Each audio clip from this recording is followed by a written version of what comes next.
தியானத்துல ரொம்ப ஒரு முக்கியமான ஒரு ஒரு ஸ்டேஜ், முக்கியமான ஒரு ஒரு இடத்த நம்ம சொல்ல வேண்டிய நேரம் காலம் வந்ததுனால நிறைய விஷயம் நம்ம பேசிக்கிட்டே இருக்கிறோம்.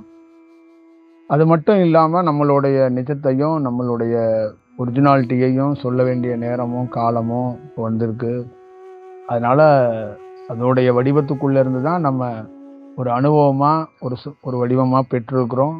அதுதான் நம்ம ஒரு பணி செய்கிறோம், அதுதான் செய்யவும் போகிறோம். அதை வெளிப்படுத்த வேண்டிய ஒரு ஒரு சூழல்கள் இப்போ உகந்த நேரமாக இருக்கிறதுனால அதுக்கான காலமும் அதை வெளிப்படுத்த வைக்க வேண்டிய ஒரு தருணம் வந்திருக்கு அப்படின்னு கருதுறேன் நான். எப்படி தை பிறந்தா வழி பிறக்கும் அப்படின்னு சொல்லுவாங்களோ, அது மாதிரி ஒரு பெரிய மாற்றமாக ஒரு யுக மாற்றம் நடந்திருக்கு அப்படின்னு நம்ம சொல்லலாம். சத்திய லோகம் அப்படின்னு, சத்திய யுகம் அப்படின்னு சொல்லுவாங்க. அந்த மாதிரி இன்னைக்கு வருடத்தோட முதல் நாள் ஜனவரி 1ஆம் தேதி தமிழ் புத்தாண்டு. இந்த மாதிரி வருடத்தோட முதல் நாள் சொல்லுவாங்கல்ல, யுகத்தோட முதல் நாள் இன்னைக்கு தான். முதல் முறையா ஒரு யுகம் பிறந்திருக்கு. பல்வேறுபட்ட புராணங்கள்லையும் கதைகள்லையும் யுகங்கள் எப்படி இருக்கும், யுகம் எப்போ பிறக்குது, எப்போ போகுது, எப்போ முடிவடைகிறது என்று தெரியாம வாழ்ந்த மனிதர்கள்ல நானும் ஒருத்தன் தான். நீங்களும் அப்படி இருந்திருக்க வாய்ப்புகள் இருக்கு. நம்ம முன்னோர்கள் தமிழ் புத்தாண்டையோ ஆங்கில புத்தாண்டுகளையோ பல நல்ல மாதங்களை சொல்லி கொடுத்துருக்காங்களே வந்து, ஒரு யுகம் எப்போ பிறக்கிறது எப்போ முடியுதுங்கிறத நமக்கு சொல்லி கொடுத்ததும் இல்லை, நாம பார்த்ததும் இல்லை. அப்போ அந்த யுகம் பிறக்கும் போது நம்ம இல்லை, நடுவு மையத்துக்குள்ள எந்த யுகத்துக்குள்ள எப்படி வாழ்றோம்னு தெரியாம நம்ம வாழ்ந்திருக்கிறோம். ஆனால் இப்போ இந்த காலகட்டத்தில் இந்த சூழல்ல நாம சொல்றோம், இது ஒரு யுகம் மாற்றத்துக்குரிய ஒரு செயல். இன்றைய தினம் முதல் தேதி, இன்னைக்கு தான் முதல் தேதி. இன்னைக்கு இந்த தேதியிலிருந்து, இந்த அக்டோபர் இந்த தேதியிலிருந்து சத்திய இந்த யுகம் பிறந்திருக்கிறதோட முதல் தேதி இன்னைக்கு தான். அதோடைய முதல் நாள் இன்னைக்கு தான். இன்னைக்கு தான் அதோடைய முதல் துவக்கமாக இருக்கிறது. மொத்தம் நம்மக்கிட்ட 4 யுகங்களை சொல்றாங்க. அதுல நான் 3 யுகங்களை தான் நான் குறிப்பிட்டிருக்கிறேன். ரொம்ப முக்கியமானது 3. இதுல 2 யுகங்கள் தான் வேலை செய்து. ஒரு யுகங்களை யுகமா எடுத்துக்காம அதை காலமா எடுத்துக்கணும் அப்படின்னு சொல்லப்படுறது. அப்ப திரேயா யுகமும் சத்திய யுகம் மட்டும்தான் உலகத்துல கணக்கு. கலியுகங்கிறது கலி யுகம் கிடையாது, கலி காலம்னு சொல்லுவாங்கல்ல, அது காலமாக இருக்குது. அந்த காலத்துல அந்த நேரத்துக்குள்ள நடக்கிற செயல்கள், தீமைகள், செயல் எல்லாம் அது ஒரு செயல் வடிவமா இருக்கு. அப்ப திரேயா யுகம் முடிந்து சத்திய யுகம் இப்ப தொடங்கி இருக்கிறது. களி நடக்குது, களி காலமா இருக்கு. அப்ப உலகத்துல பேர் அழிவுகோ பேர் ஆச்சரியப்படக்கூடியாத முடியாத அளவுக்கு அழிவுகள் ஏற்படக்கூடிய காலம் இருக்கு. இப்ப நிறைய மக்கள்கள் மாண்டு போறதுக்கான 100% வாய்ப்புகள் இருக்கு. பேர் அழிவுகளை சந்திக்க வேண்டிய, பேர் சவால்களை சந்திக்க வேண்டிய, நிறைய உயிர்கள் இழக்க வேண்டிய, நிறைய உயிர்கள் பிரிய வேண்டிய சூழல்களும் காலமும் இருக்கு அப்படிங்கிறத நம்ம வெளிப்படையாகவும் சொல்றோம், உறுதியாகவும் சொல்றோம். அதே வேளையில ஒரு ஞானத்துக்காகணும், ஒரு நல்ல ஒரு செயல் வடிவத்துக்கான ஒரு சூழலும் உருவாயிருக்கு அப்படிங்கிறது தான் அதோடைய செயல். அப்ப ஒரு யுகம், திரேயா யுகம் முடிந்து கலியுகம், சத்திய யுகம் தொடங்கி இருக்கு. களி அப்படிங்கிறது காலமாக இருக்கிறது. காலத்தை அழிச்சு நல்ல காலத்தை, சத்திய யுகத்துல நல்லவர்கள் வாழ்வார்கள், சத்தியவான்கள் வாழ்வார்கள், ஞானவான்கள் வாழ்வாங்கிறதுக்கு காலத்தை களியை அழிச்சாதான் சத்தியவான்களும் நல்லவன்களும் வாழ முடியும். அப்ப திரேயா யுகத்துல பாதி காலத்துல, களி காலத்துல அந்த யுகத்துல நடக்க வேண்டிய நல்ல நல்ல விஷயத்தை அனுபவிக்க முடியல. அதே மாதிரி இந்த சத்திய யுகம் பிறக்கும் போது துவக்கத்துல இந்த களி இருக்கும். அது துவக்கத்திலே அது துவங்கி சில காலங்கள்ல அது அழிக்கப்படும் அப்படிங்கிறதுக்காக தான், சத்திய யுகத்துல தான் அதை அழிக்க முடியுங்கிறதுக்காக தான் அதை ஒரு செயல் வடிவமா நம்ம சொல்றோம். அது நடக்கும். 12 மாதங்கள் முடிந்த உடனே ஒரு வருடம் முடியும் சொல்லுவாங்க. 12 மாதங்கள்ல தமிழையோ ஆங்கிலத்திலேயோ பல மாதங்கள் பேர் இருக்கிறது. ஆனா திரேயா யுகம் நடக்கும்போது 12 மாதமுமே திரேயா மாதம் தான் அப்படின்னு சொல்லுவாங்க. சத்திய யுகம் நடக்கும்போது இப்ப எல்லாம் இது அக்டோபர்னு சொல்றோம்ல, இது சத்திய யுகத்தோடைய மாதம் தான். 12 மாதங்களும் நிறைவு பெறும்போதும் சத்திய யுகத்தில் இருக்கிற 12 மாதம் நிறைவடைந்தது. அப்படிதான் காலக்கணக்கில் அந்த கால சுழற்சியில பிரபஞ்சத்தால தீர்மானிக்கப்படுறது அப்படிதான். நம்மளுடைய அட்டவணை வேற வடிவத்துக்குள்ள இருக்கு. ஆனா ஒரிஜினல் அட்டவணை இப்படிதான் அந்த அட்டவணையோடைய செயல்பாடுகள் இருக்கு. அப்ப அந்த 12 மாதத்துக்குரிய இந்த மாதத்திலிருந்து சத்திய யுகத்துக்கான ஒரு செயல்பாடுகளா இருக்கும். அப்ப ஒரு மிகப்பெரிய தீவிரமான களி அழிக்கப்படுறதுக்கான வாய்ப்புகள் உருவாக்கப்படும். ஒரு பெரிய மாற்றத்துக்குள்ள நீங்க பார்த்த சாதி, சமயம், மொழி, கலாச்சாரம், சீர்கேடு, பொய்யான கதைகளை சொன்னது, பொய்யான குரு பரம்பரை என்று ஒரு பரப்புரை செய்தது, தியானத்தை தவறா கற்றுக் கொடுத்தது, அரசியல் ரீதியாகவும் தொழில் ரீதியாகவும் விளையாட்டு ரீதியாகவும் எதை எப்படி வேணாலும் செய்ய முடியும், யார் கேட்பதற்கு ஒன்றும் இல்லைன்னு சொன்ன காலத்தெல்லாம் இனி அவர்களாலே மாண்டு போவார்கள், அவர்களாலே அவர்கள் வீழ்ந்து போவார்கள், அவர்களே அவர்களை அழித்துக் கொள்வதற்கான அத்தனை வேலைகளையும் செய்வார்கள்.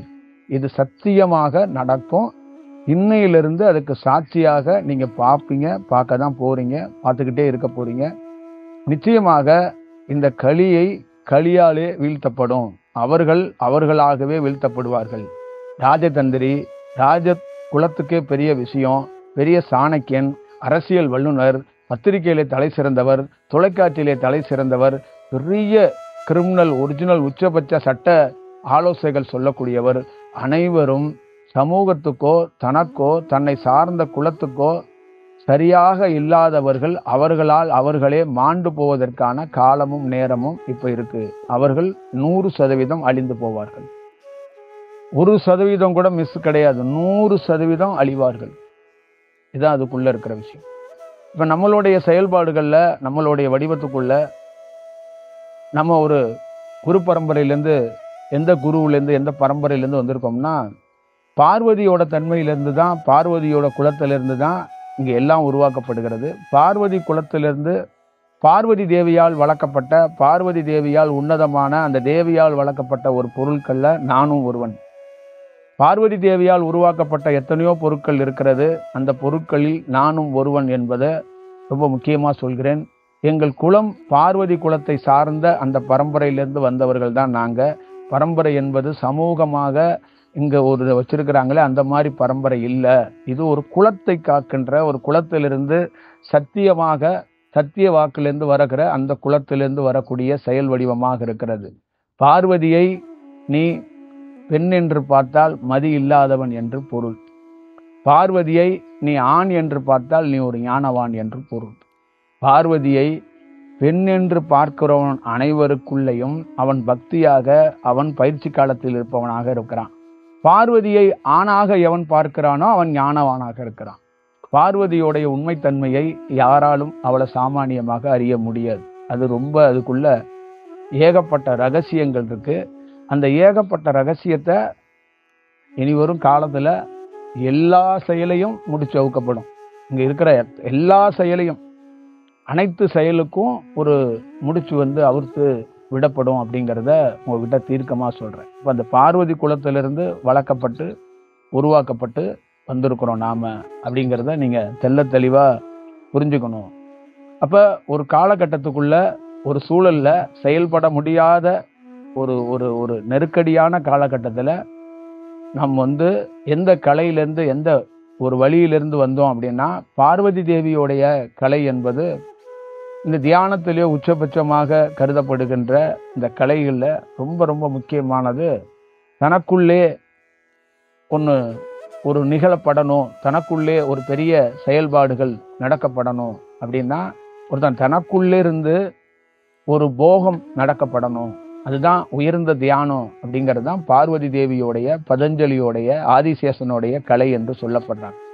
அந்த மாதிரி அந்த கலைகளை ஒரு பல நாட்கள் அந்த பரம்பரையிலிருந்து பயன்படுத்தியதில் அந்த குலத்திலிருந்து நானும் வந்திருக்கிறேன். என்னுடைய அந்த வழி வகையில் இருக்கக்கூடிய அந்த செயல் வடிவத்திலிருந்து தான் நாம் பல நாள் பல செயல் வடிவத்துக்குள்ள மேற்கு தொடர்ச்சி மலை முழுக்க ஒரு பெரிய பிரயாணத்தையும், நீண்ட பயணத்தையும், நீண்ட செயல் வடிவத்தையும், அங்கு ஒரு பணிகள் நடக்கப்பட்டு அந்த பணிகளில் அங்க இருக்கிற எல்லா அந்த செயல் வடிவத்துக்குள்ளேயும் தற்காலிகத்துக்கு நேரடியாக இருந்து பணி செய்ய முடியாதனால ஒரு பெரிய சுழற்சியாக, பெரிய செயல் வடிவமாக, இந்த பூமியை தாங்கி பிடிக்கும் வண்ணமாக ஒரு பெரிய வடிவத்தை பழனி மலையை தேர்ந்தெடுத்து அந்த மலைக்குள்ளே ஒரு அதிசயத்தை வைத்தோம். பழனி மலைக்குள்ளே ஒரு அதிசயத்தை உருவாக்கி கொடுத்தோம். 3 காலத்தையும் சுழற்சியாக ஒரு கடிகாரம் மாறி அந்த மலைகளிலே, அந்த மலைத்தொடர்களிலே இயங்கப்படும். அந்த மலைத்தொடர்கள் பெரிய ஒரு செயல் வடிவமாக ஆகாயத்தோடு இணைக்கப்பட்டிருக்கிறது. 3 காலத்தையும் உள் வடிவத்துல 3 காலமாகவே அந்த மலைத்தொடர், அந்த மலையோடைய செயல்கள் இருக்கும். அந்த மலையோடைய தொடர்களுடைய செயல்ல ஒருத்தன் தன்னையே போகம் செய்து கொண்டவன், தன்னையே ஞானவானாக தியானம் செய்து கொண்டவன் தான் அவனுடைய வடிவம், அவனுடைய உருவம் எப்படி இருக்குங்கிறது தான் தண்டாயுதபாணி சேலை. அதை மேலே தூக்கி வச்சதுக்கு, அதை மேலே தூக்கி கொடுத்ததுக்கு, தற்காலிகத்துக்கு இவன் இருந்து இந்த பூமியை பாற்றுக்கொள்வான், இந்த பணியை செய்வான். எம்மால் நேரடியாக வந்து பணி செய்ய முடியவில்லை, அதனால் கீழே ஒரு பெரிய சுழற்சி இருக்கிறது. தற்காலிகத்துக்குரியவனாக இவன் இருப்பான். இவனை நீங்கள் ஏனாதானோ என்று அலட்சியமாக வெளியிலே பார்க்கின்ற 9 நவபாசானத்துக்குரியவன் என்று இவனை கருதி விடாதீர்கள். 9 கோள்களிலிருந்து அலைவரிசையாக பெற்றவன் இவன். 9 கோள்களையும் மையமாக வைத்து இயங்கக்கூடிய அற்புதமாக படைத்தவன் இவன்தான். இவனை நீங்கள் வெறும் நவபாசானத்துக்குரியன, நவம் பாசானம் அப்படி என்பது என்று முக்கியமானது வெளியில பார்க்கிற பாசானம் என்பது கிடையாது. உள்ளே பாசானமாக சொல்லப்படுகிற விஷயத்தை ஒருத்தன் தன்னுடைய விஷத்தையே அமிர்தமாக மாற்றி, தன்னுடைய விஷத்தையே நஞ்சையே ஒருத்தன் ஒளியாக, ஒருத்தன் செயல் வடிவமாக மாற்றப்பட்டவன் தான். அப்படி மாற்றப்பட்டவனுடைய உருவமும் வழிபாடுகளும் செயல்பாடுகளும் எப்படி இருக்கும் என்பதற்காக உள்ளே ஒருவன் மாற்றப்பட்டவன் வெளியிலே ஒரு உருவத்தை காட்டுகிறான். அவன் எப்படியாப்பட்டவன் என்பதற்கு தான் தண்டாயுதபாணி சிலையை காட்டப்பட்டது. விஷத்திலிருந்து உருவானவன் அப்படின்னா ஒரு மனிதனே விஷம். அவன் என்னைக்கு அந்த விஷத்தை முறித்து கொள்கிறானோ அவன் ஞானியாக தோன்றுகிறான். விஷம் முறிக்கப்பட்டவன் ஞானி, விஷமாக இருக்கிறவன் மனிதன். அப்ப விஷத்தை முறித்ததனால் தண்டாயுதபாணியை உலகத்துக்கு அறிமுகம் பண்ணி வைத்தோம்.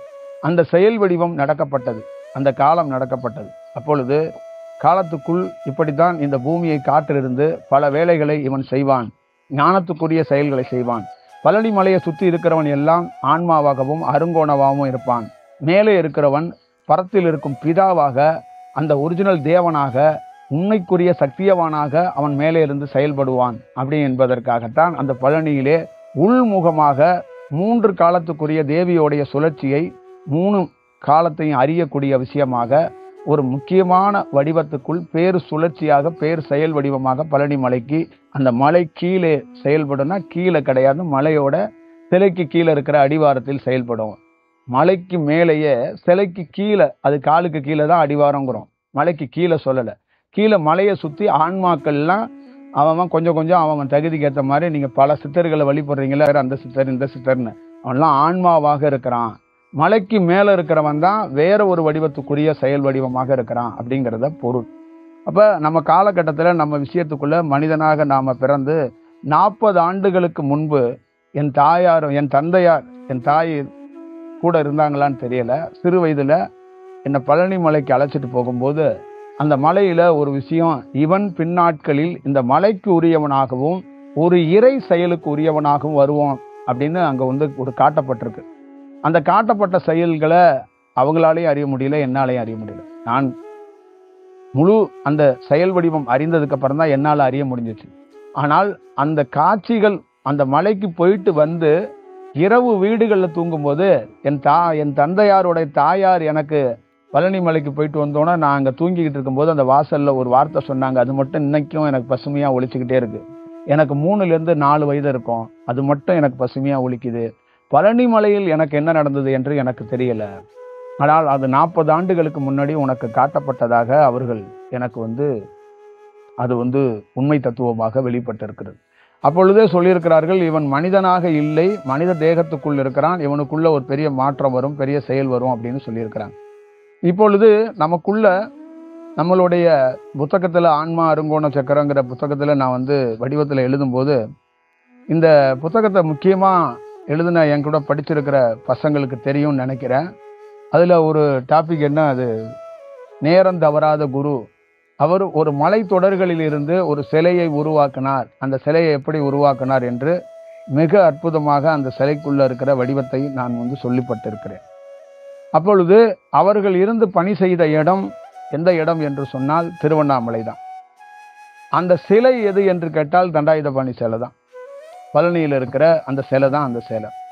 அப்போ அந்த சிலையை அவர் உருவாக்குவதற்கு அவர் பல்வேறுபட்ட செயல் வடிவத்துக்குள் பல்வேறுபட்ட கூடுகளில் இருந்து அதை உடைத்து எடுத்து அந்த சிலையை உருவாக்கிறார் என்று சொல்லப்பட்டது. பல்வேறுபட்ட உயிர் துளிகளை தியானத்தில் அணுக்களாக உருவாக்கப்பட்டு அந்த அணுக்களை தன்னுடைய சந்திரகலை சூரியக்கலை மூலியமாக அடுப்பை பற்ற வைத்து அதை ஒரு ஒருநிலைப்படுத்தி அதுக்கு அறுசுவையாக தன் வடிவத்துக்குள் இருக்கின்ற அமிர்தம் என்ற தேனையை அதுக்குள் கலக்கப்பட்டு அதற்கு மேலே அந்த சிலை வடிவத்தை உருவாக்கப்பட்டது. அப்படி என்று நம்ம அதுல சூட்சமமாக வெளியே உள்ளே வேற மாதிரியும் உள்ளே ஒரு மாதிரியும் வெளியே ஒரு மாதிரியும் அந்த எழுத்து வடிவத்தை நம்ம கொடுத்திருந்தோம். அந்த எழுத்து வடிவத்தையும் இப்பொழுது சொல்கிறோம். அது இங்கிருந்து செயல்பட்டப்பட்டது, இங்கிருந்து ஒரு வடிவத்துக்குள்ளே தான் செயல்பட்டது என்ற அந்த செயலை செய்தோம்.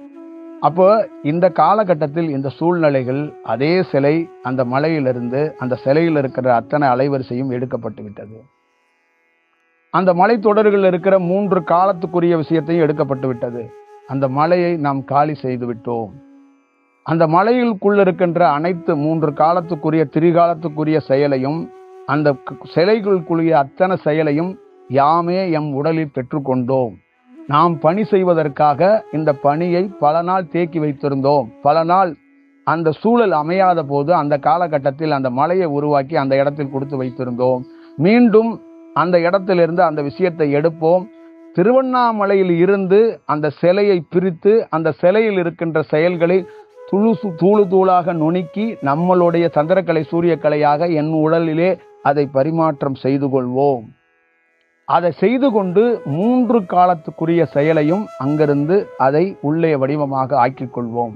அப்படி என்பதை வேற வடிவத்தில் தான் அந்த புத்தகத்தில் நாம் குறிப்பிட்டிருந்தோம். அப்பொழுது இங்க திருவண்ணாமலையிலிருந்து இந்த செயல் வடிவம் தொடங்கப்படும், இந்த செயல் வடிவம் உருவாக்கப்படும். அப்பொழுது பழனி மலையில் இருக்கக்கூடிய அந்த சிலை, அந்த செயல் வடிவம், அந்த வடிவத்துக்குரிய செயல் சார்க்ஷாஸ் நம்மளுடைய பணியிலிருந்து நாமே செய்தது. முன் ஜென்மத்தில் நாம் தான் செய்தோம். இந்த ஜென்மத்தில் அதற்குரிய செயல் வடிவத்தில் இருந்து அதை எடுத்து இப்பொழுது பணி செய்ய போகிறோம். அதுதான் நம்மளுடைய பணி, என்னுடைய வேலை. அதற்குரிய செயலிலிருந்து இன்றிலிருந்து அதை நாம் துவக்குவோம். அதை நேரடியாக விவாதமாக செயலாக சர்ச்சையாக இல்லாமல் நம் போகின்ற பாதையில் நம் போகின்ற பணியில் நிச்சயமாக வரும் நாட்களிலே இல்லை ஒவ்வொரு நாட்கள்லையும் அதை தெரிந்து கொள்றதுக்கான வாய்ப்புகள் உருவாக்கப்படும், வாய்ப்புகள் கிடைக்கும். இந்த செயல் வடிவத்திலிருந்து தான் செயல்பட்டோம். இல்லை என்றால் இந்த கால நேரத்தில் நான் ஜெர்மனியில் இருக்க வேண்டியவன், இந்த காலகட்டத்தில் ஜெர்மனியில் இருக்க வேண்டியவன் திருவண்ணாமலையில் இருக்க வேண்டாம். இந்த திருவண்ணாமலையில் உட்கார்ந்து பழனியில் இருக்கின்ற அத்தனை விஷயத்தையும் எல்லா ஞானிகளும் செய்ததான் நாம் செய்கிறோம். நாம் ஒன்றும் புதுமையாக ஒன்றும் செய்யவில்லை. ஒரு ஞானத்துக்குரியவன் தன்னுடைய அலைவரிசையை ஒரு குகைக்குள்ளேயோ ஒரு மரத்துக்குள்ளேயோ ஒளித்து வைத்து விட்டு போவான். அவன் திருப்பி மீண்டு வந்து எந்த இடத்தில் ஒளித்து வைத்திருந்தானோ அதே இடத்துக்குள் தியானம் செய்து அவனுடைய அலைவரிசையை அவனே பெற்றுக்கொள்வான். அதுபோல கால நேரங்களுக்காக காத்திருந்தோம், பல நாள் காத்திருந்தோம். பழனி மலையை சுற்றி வந்தோம், பழனி மலையை படுத்திருந்தோம், பழனி மலையிலே வாழ்ந்தோம். அப்பொழுது என்னை சார்ந்தவருக்கு தெரியும் நான் பழனி மலைக்கும் எனக்கும் சம்பந்தம் உண்டு என்பது இப்பொழுது இல்லை, 5 ஆண்டுகளுக்கு முன்பே தெரியும். என்னை சார்ந்தவர் நானும் பழனிமலையும் நெருக்கமானவர்கள், ரொம்ப நெருக்கமான தொடர்பில் இருப்பவர்கள்.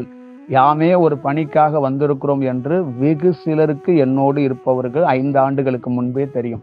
ஆனால் 5-6 ஆண்டுகளுக்கு முன்பு இந்த மலையும் இந்த சிலையும் எம்மால் செய்யப்பட்டது என்று உணர்ந்தும் காலமும் நேரமும் இந்த உடல் உருவாவதற்கு தயாராக இல்லாதனால் அதை வெளிப்படுத்த முடியவில்லை. வெகு சிலருக்கு வெளிப்படுத்திய போது கூட அதை அவர்கள் பெரிதுபடுத்தவில்லை. காரணம், இந்த உடல் ரெடியாகவில்லை, இந்த உடல்லேருந்து ஒரு வேலை நடக்கலை. அப்போ அந்த வேலை சுலோவாக இருந்ததுனால அந்த காலகட்டத்தில் முழுவதுமாக நம்மளால் வெளிப்படுத்த முடியலை. அப்போ அதை வெளிப்படுத்த வேண்டிய சூழல் வரும் அப்படின்னு காத்திருந்தோம். யாம் ஒரு திரைப்படம் எடுத்தோம், அதுக்குள்ள இருக்கின்ற செயலும் மேற்கு தொடர்ச்சி மலையில் போகன் என்ற ஒரு சித்தன் வருவான் இந்த பூமிக்கு.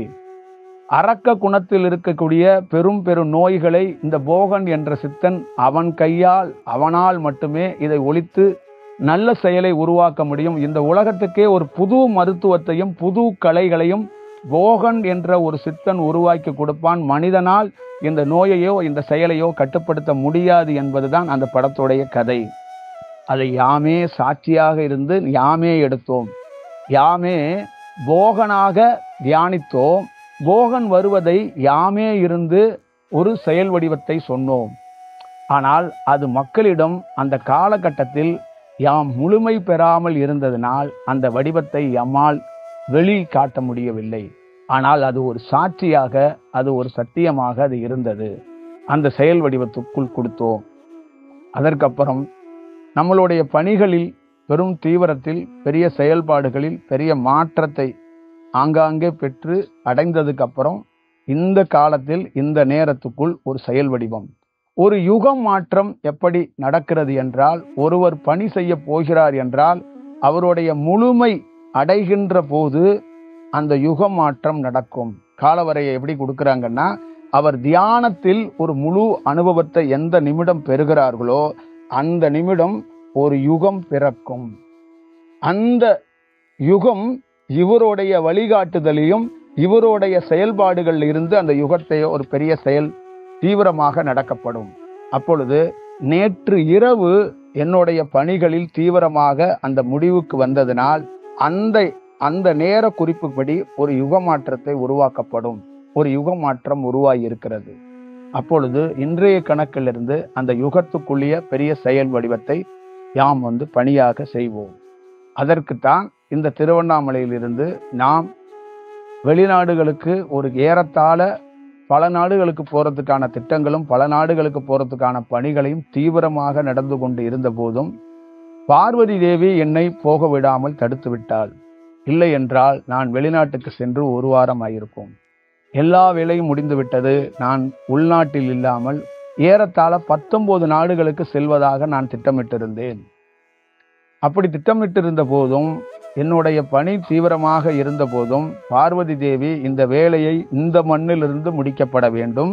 இது வேலை அல்ல, அனுபவம். உன் உடலுக்குள்ளே உன்னுடைய அலைவரிசையை உனக்குள்ளே தினந்தோறும் பெரும் தீவிரமாக ஏற்றி உன்னை நாங்கள் வெளிப்படுத்த வேண்டும், வெளிப்படுத்த வேண்டும், வெளி உலகத்துக்கு சொல்லப்பட வேண்டும். அதுக்கான சந்தர்ப்பம் வந்திருப்பதனால் நீ வேற எந்த பயணத்திலையும் இந்த நேரத்தில் இல்லாமல் இருப்பதை தவிர்த்து கொள்ள வேண்டும் என்பதை காலதாமதமாக எனக்கு தெரிவித்தாலும் அதையும் யாம் எல்லாம் நன்மைக்காக ஒரு செயல்தான் அப்படி என்பதை எடுத்துக்கொண்டோம். அதனால் இந்த காலகட்டத்தில் இந்த சூழல்களில் உங்களிடம் இதை தெள்ளத் தெளிவாக என் கூட இருப்பவர்கள் அனைவர்களுக்கும் சரி, என்னை பின்தொடர்பவர்களுக்கும் சரி, யாம் இந்த பணியை செய்ய போகிறோம், இதற்காகத்தான் நாம் வந்திருக்கிறோம், இதுதான் நம்மளுடைய அனுபவம், இதுதான் நம்மளுடைய செயல் வடிவமாக இருக்கிறது. இந்த ஆதிசேஷன் பார்வதி தன்மையில் அதிலிருந்து உருவாக்கப்பட்டு அந்த தியான வடிவத்திலிருந்து நம் உருவாகிதான் இந்த பணியை நாம் இங்கே செய்ய போகிறோம். அப்படிங்கிறதுக்காக தான் இதையும் உங்ககிட்ட நான் சொல்லணும்னு நினைக்கிறேன். அதை நீங்கள் அவசியம் பார்த்துக்கங்க. நம்மளுடைய அனுபவங்களில் இப்படி தான் இனி ஒவ்வொரு காலகட்டத்துக்குள்ளேயும் ஒவ்வொரு சூழலுக்குள்ளேயும் இருக்கும். அதே போல ஒரு 6 ஆதாரங்கள்னு சொல்லக்கூடியது 6 ஆதாரங்களாக இருக்கிறது. 6 ஆதாரங்களும் 3 இதழ்கள் கொண்ட தாமரையாக விரியக்கூடிய ஒவ்வொரு ஆதாரத்துக்குள்ளேயும் 3 இதழ்கள் விரியும். ஒரு ஆதாரத்தோடைய சக்கரத்தோடைய விரிவடைகிறது என்றால், ஒரு சக்கரத்திலிருந்து ஒரு சக்கரம் விழிக்கிறது, ஒரு சக்கரம் அந்த மலர்கிறது என்றால் 3 இதழ்கள் மட்டுமே இருக்கும். 3 இதழ்கள் கொண்ட ஒரு சக்கரமும் 6 சக்கரங்களும் 3 இதழ்கள் கொண்ட செயலாக இருக்கும்.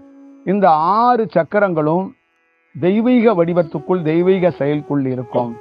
7வது சக்கரம் ஒளிக்குரிய செயலாக இருக்கும். அது சக்கரமாக இல்லை, அது இந்த நாத விந்தையும் இந்த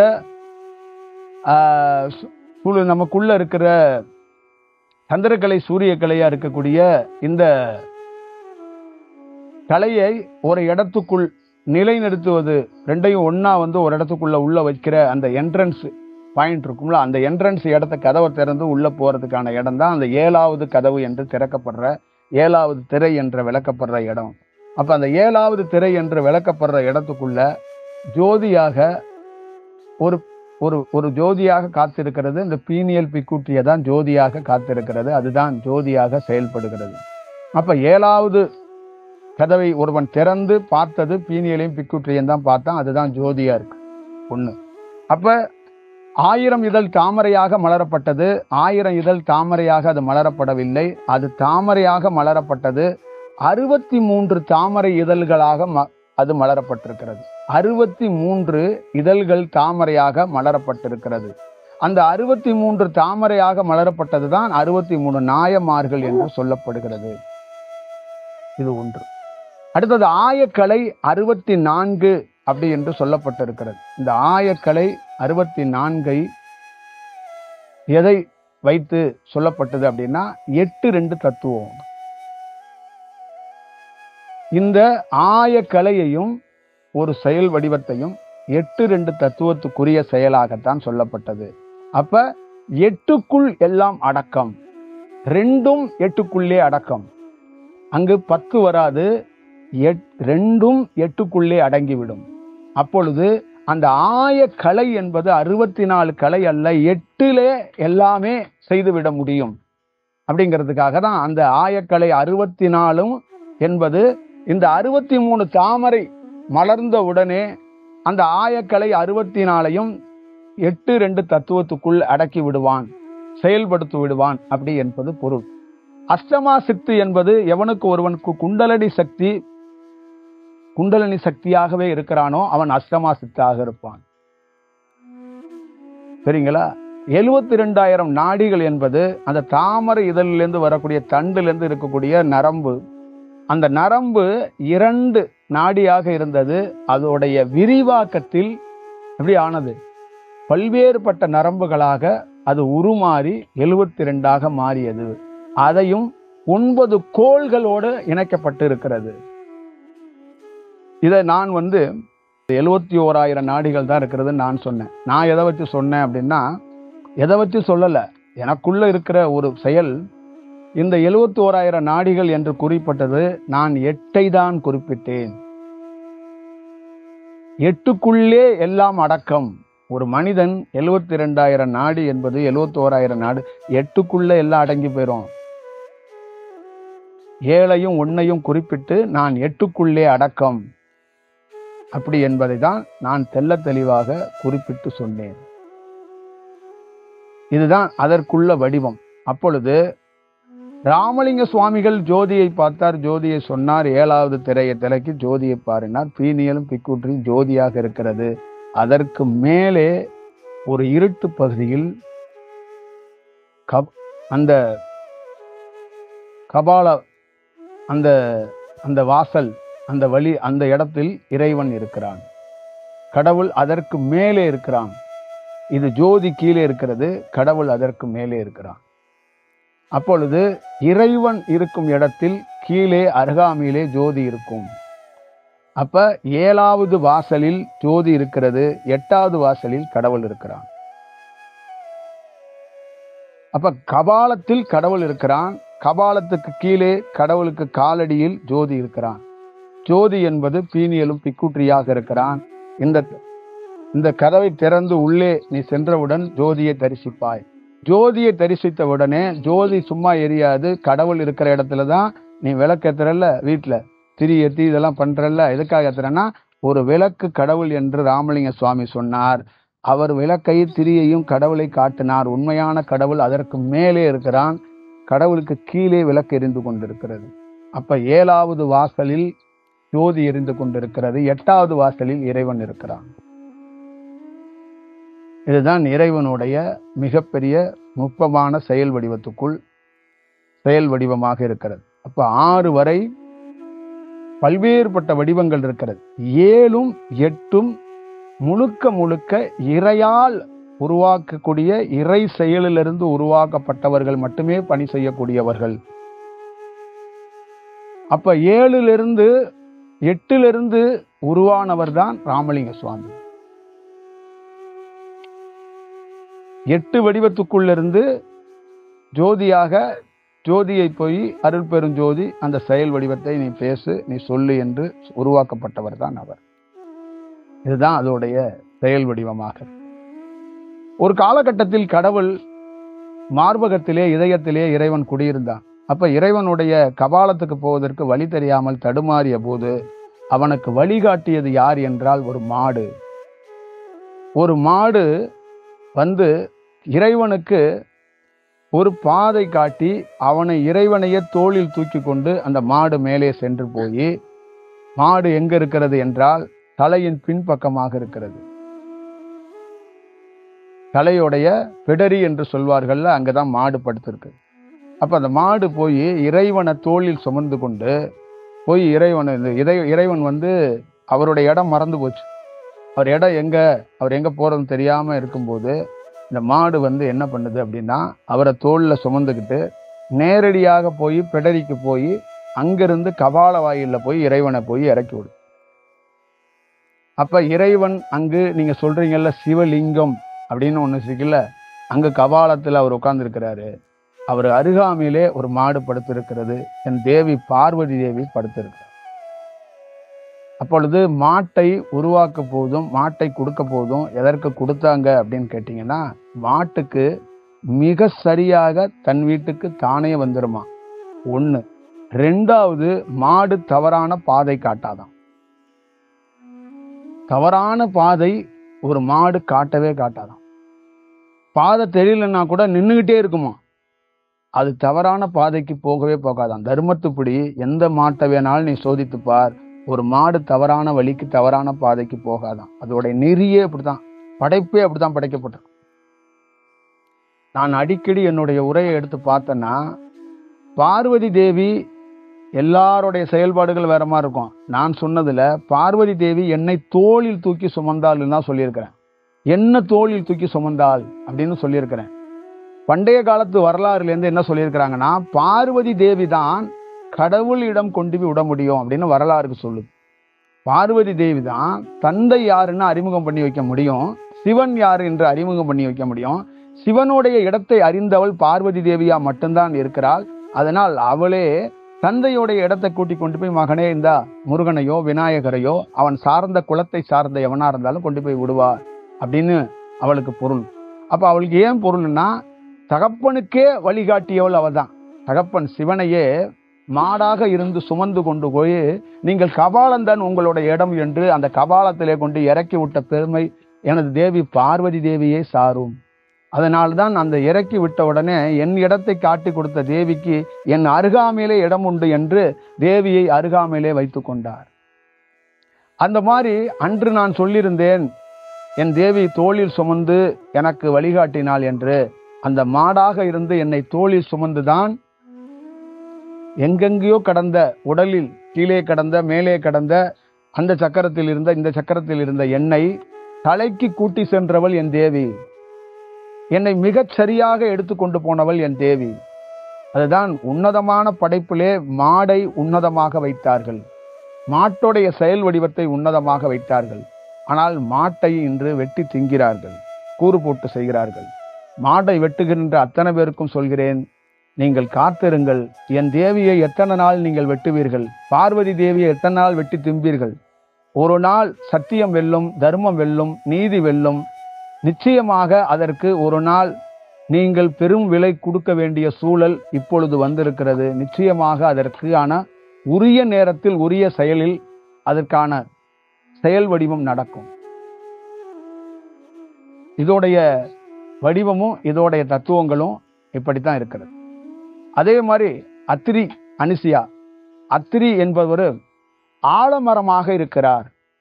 அனிசியா என்பது அந்த ஆலமரத்தில் தியானிப்பவர்களாக இருக்கிறார். போதி மரம், ஒருத்தன் போகம் செய்தான், அவனால் ஒரு போதி மரம் உருவாகும். எவன் ஒருவன் தியானம் செய்கிறானோ அவன் பின்னாடி அவன் தேர்ச்சி பெற்று விட்டான் என்றால், ஏன் என்றால் இந்த கலையை உருவாக்கியது பதஞ்சலி, பார்வதி. இந்த கலையை எப்படி பயன்படுத்த வேண்டும் என்பதற்கு இந்த இரு சுவாசத்தையும் கணவன் மனைவி இணைப்பு மாறி பயன்படுத்த தெரிந்தவனே என் மாணவன், என் குரு பரம்பரைக்குரியவன். இதை பயன்படுத்த தெரியாதவன் என் பரம்பரையில் இல்லை. அப்ப என் பரம்பரையில் பயன்படுத்துபவன் அவன் தியானத்தால் ஒரு போதி மரத்தை அடைவான். அவர்தான் புத்தர். அவர் உட்கார்ந்த இடத்துக்குள்ள அந்த போதி மரம் உருவானுச்சுல, அந்த போதி மரம் என்பதற்கு என்ன அடையாளம்னா, போகம் செய்து செய்து செய்து செய்து போதி மரத்தை உருவாக்கினான் என் மாணாக்கன், என்னுடைய செயல் வடிவத்துக்குரியவன் என்று தேவி அந்த செயல் வடிவத்தை அறிவிக்கிறார். சரிங்களா? இதுக்குரிய செயல் வடிவமாக இருக்கிறது. சேவல் கோழி, இந்த கோழியை பதஞ்சலி என்றால், வேக்கரபாதர் என்றால் என்ன பொருள் அப்படின்னா, வேக்கரபாதர் என்றால் வெட்டவெளி என்று பொருள், ஒன்றும் இல்லாத வெற்றிடம் என்று பொருள், ஒண்ணுமே இல்லாத ஒரு ஆகாயம் என்று பொருள் வேக்கரபாதர். அப்படி ஒன்றும் இல்லாத ஒரு ஆகாயமாக வேக்கரபாதர் இருக்கும்போது அவருக்குள்ளே ஒரு நீல வண்ணத்தை, ஒரு ஒளியை செலுத்தப்பட்டவன் பதஞ்சலி. ஆகாயத்துல வெற்றிடமா ஒரு மேகம் உருவாயிருச்சு, ஒரு ஒரு ஒரு ஒரு ஒரு வானம் உருவாயிருச்சு. அதுக்குள்ள நீளத்தை வெற்றிடம் அப்படியே இருந்தா நல்லா இருக்கு. அது ஒரு உயிர் சக்தி கிடைக்கப்படுது. அந்த உயிர் சக்தி நீளமாக கிடைக்கப்படுகிறது. அந்த நீல வண்ணன் பதஞ்சலி. வெற்றிடமாக இருக்கக்கூடியவன் வேக்கரபாதர். அப்ப வெற்றிடமாக எங்கெங்கெல்லாம் இருக்குதோ அங்க ஒரு ஒளி பாய்ச்சப்படும். அந்த ஒளி பாய்ச்சப்படுற இடம் ஒளியாக பதஞ்சலி இருப்பான், வெற்றிடமாக வேக்கரபாதர் இருப்பான். ஆலமரமாக அத்திரி, ஆலமரத்தில் தியானிப்பவர்களாக அனுசியா, வெற்றிடமாக வேக்கரபாதர், ஒளியாக அந்த வெற்றிடத்துக்குள் ஒரு பரவசத்தை ஏற்படுத்தக்கூடியவன் பதஞ்சலியாக இருப்பான். அந்த நீல வண்ணத்திலிருந்து உருவானது நீர், அந்த நீரிலிருந்து உருவானது நீர் பறவை, அந்த நீர் பறவையிலிருந்து உருவானதுதான் கோழி வகையரா, கோழி இனம், கோழியோட செயல். இந்த உலகத்தில் பறக்கப்பட்டிருக்கிற எல்லா பறவைகளுக்கும் நமக்குள்ள இடகலை பின்களை இருக்குது. இடகலை தனியா வேலை செய்யும், பின்களை தனியா வேலை செய்யும். இந்த பறக்கப்படுகிற அத்தனை பறவைகளுக்கும் ஆய்வாக செய்து கொள், இடகளையும் பின்களையும் தனியாக இருக்காது, இரண்டும் சேர்ந்தே இருக்கும். எவனுக்கு இடகளையும் பின்களையும் சேர்ந்தே இருக்கோ அவன் பறப்பான். அவன் பறக்கும் சக்தியை பெற்றவன், அவன் பரகாயுத யோகத்துக்குரியவன். இடகளையும் பின்களையும் பிரியாமல் எவனுக்கு இருக்கிறதோ அவன் பறப்பான். எல்லா பறவைகளுக்கும் இடகளையும் பின்களையும் சேர்ந்தே இருக்கும். அதனால்தான் ரெக்கை வந்தது, அதனால்தான் பறந்தான். அப்ப இடகளையும் பின்களையும் இருக்கும்போது பறக்கு தட்டோ எந்த செயலோ, அவன் எந்த வடிவத்தில் வேணாலும் இடகளை பின்களை சேர்ந்திருந்தவன் பறப்பான். இடகளையும் பின்களையும் அவ்வப்போது சேர்ந்தவன் மேலே எழுந்துவது, கொஞ்சம் பறந்து காட்டுவது, அதற்கப்புறம் பிரிந்ததுக்கு அப்புறம் கீழே உட்கார்ந்துக்குவான். அப்படி எப்பொழுதுமே சேர்ந்தே இல்லாதவன் பறக்க முயற்சி பண்ணும்போது உஷ்ணத்தாலே செத்து போவான். சில மனிதன் பறக்க முயற்சிப்பதோ, சில மனிதனுக்கு பறக்கும் வாய்ப்பு கிடைக்கிறதோ, அவ்வப்போது அந்த இடங்களையும் பின்களையும் சேர்ந்திருந்து லயத்திலே இருக்கும்போது அவனுக்கு கீழே உட்கார்ந்து தியானம் பண்ண புஷ் பண்ணி அப்படி மேலே எழுறான், இப்படி போறான். அப்புறம் அந்த இடங்களையும் பின்களையும் இயல்பாக வரும்போது கீழே உட்கார்ந்துக்கிறான். ஆனால் இடங்களையும் பின்களையும் எப்பொழுதும் சேர்ந்தே இருக்கிறவன் மட்டும்தான் பறக்க முடியும். இடங்களையும் பின்களையும் அவ்வப்போது பிரிந்தவன் உஷ்ணத்தால் செத்து போவான். சரிங்களா? இதோடைய செயல்படி. அதே மாதிரி படைப்புடைய தத்துவத்தில் முதல் முறையாக நமக்கு அந்த உள் உணர்வுகள் ஆழ்ந்து யோசிப்பது, ஆழ்ந்து உள்ள போய் ஒன்று பார்க்கறது சொல்லுவாங்கல்ல, அந்த ஆழ்ந்து பார்த்து முதலில் இறைவன் படைத்த படைப்பில் ஆட்டுக்குட்டி. ஆழ்ந்து போய் முதல்ல ஒரு விஷயத்தை படைத்தான் இறைவன். எதை படைத்தான்னா ஆட்டுக்குட்டியை படைத்தான். அந்த ஆட்டுக்குட்டியை தான் நீங்க வெட்டி தின்னுட்டு இருக்கீங்க. அந்த ஆட்டுக்குட்டியை தான் கர்த்தர் ஆடு மேய்ப்பது, மாடை மேய்ப்பது, கடவுள் ஞானிகளும் ஆடு மாடு மேய்க்கிறத உயர்ந்ததா சொல்றான்னா மாடு பார்வதியாக இருக்கு. இறைவன் படைத்த முதல் படைப்புலே ஆழ்ந்து போய் எதை படைத்தான் என்றால் ஆட்டை படைத்தான். கோழியை பதஞ்சலி படைத்தான். நீளமாக இருந்து கோழியை அவன் உருவாக்கினான். நீர் பரம்பரையிலிருந்து, அந்த நீர் பறவையிலிருந்து, அந்த குரு பரம்பரையிலிருந்து கோழி உருவாயிருக்கு. அதனாலதான் சேவலுக்கு மற்ற கோழிகளோட பறக்கும் தன்மை அதிகமா இருக்கு. அதனாலதான் இடங்களையும் பின்களையும் சேர்ந்து இருப்பதனாலதான் முருகனுக்கு அருகாமையிலே கோழியை வைத்து விட்டான் சேவலை. ஏன்னா பறக்கும் தன்மை இடங்களையும் பின்களையும் சேர்ந்து இருந்தால் அது ஒரு இறைத்தன்மை என்று அழைப்பார்கள். பொதுவாகவே அனைத்து பறவைகளையும் ஒரு இறைத்தன்மையோடு தான் நம்ம அணுகணும் பறவைகளை. ஏன்னா நமக்கு கிடைக்காத பாக்கியம் இடகளையும் பெண்களையும் சேர்ந்தே இருக்கக்கூடிய பாக்கியத்தை பெற்றதை அனைத்து பறவைகளுக்குமே இது இயல்பாக இறைவனுடைய படைப்புல இருக்கு.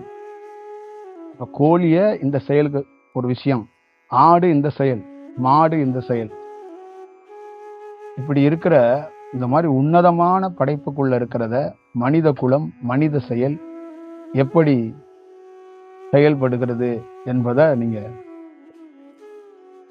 உங்கள்கிட்ட விட்டுற. திருச்சூழி அப்படின்னு அந்த ஊர், திருச்சூழினா அதுக்கு பேர் திருவண்ணாமலைன்னு பேரு. திருச்சூழி அப்படின்னு ஒரு ஊரை வச்சோன்னா திருவண்ணாமலைக்கு உரியவன் இந்த ஊர்ல பிறப்பான். அதனாலதான் திருச்சூழின்னு ஒரு ஊரை முன்னாடியே வச்சுட்டாங்க. திருச்சூழின்னா அதுக்கு பேர் திருவண்ணாமலைன்னு பேரு. அப்ப திருச்சூழில இருந்து ஒருத்தன் அங்க பிறந்தான், நீங்க இருக்கக்கூடாது, நீ திருவண்ணாமலைக்காரன், நீங்க வந்துரு. அவர் தான் இங்க ஒரு பெரியவர் உட்கார்ந்து தியானம் பண்ணார்ல, அவர் தான்.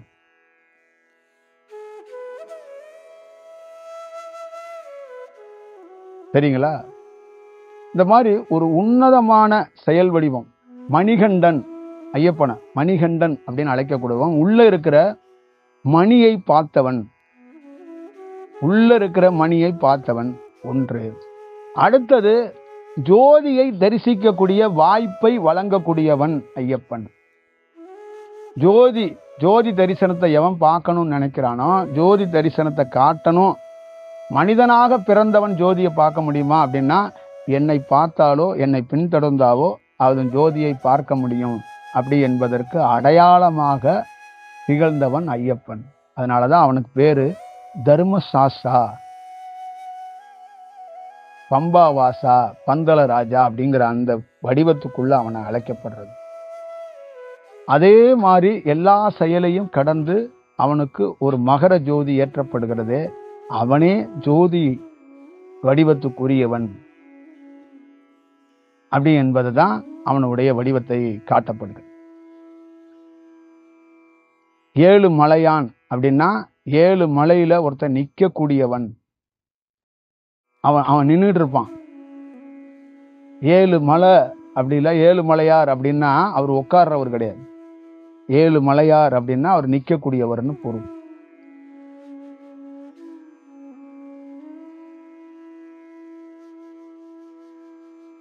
இந்த மாதிரி இறையோட தத்துவத்தை, இறையோடைய ஞானத்தை, வடிவத்தை, இறையோடைய பெரும் செயலை, பெரும் அதிசயத்தை, இறை பணிகள் ஆங்காங்கே அவ்வளோ பெரிய ஒரு நுட்பமான செயல் வடிவத்தை நம்ம உடலுக்குள்ள செஞ்சு வச்சிருக்கு, நம்ம உடலுக்குள்ள அதை காட்டி வச்சிருக்கு. அப்படியாப்பட்ட வடிவத்தை நாம் விட்டு விட்டு வேற வடிவத்துக்குள் நாம் வாழ்ந்து கொண்டு இருக்கிறோம், செயல்பட்டு கொண்டு இருக்கிறோம். அதுதான் பெரிய வருத்தத்துக்குரிய செயல் வடிவமாக இருக்கிறது.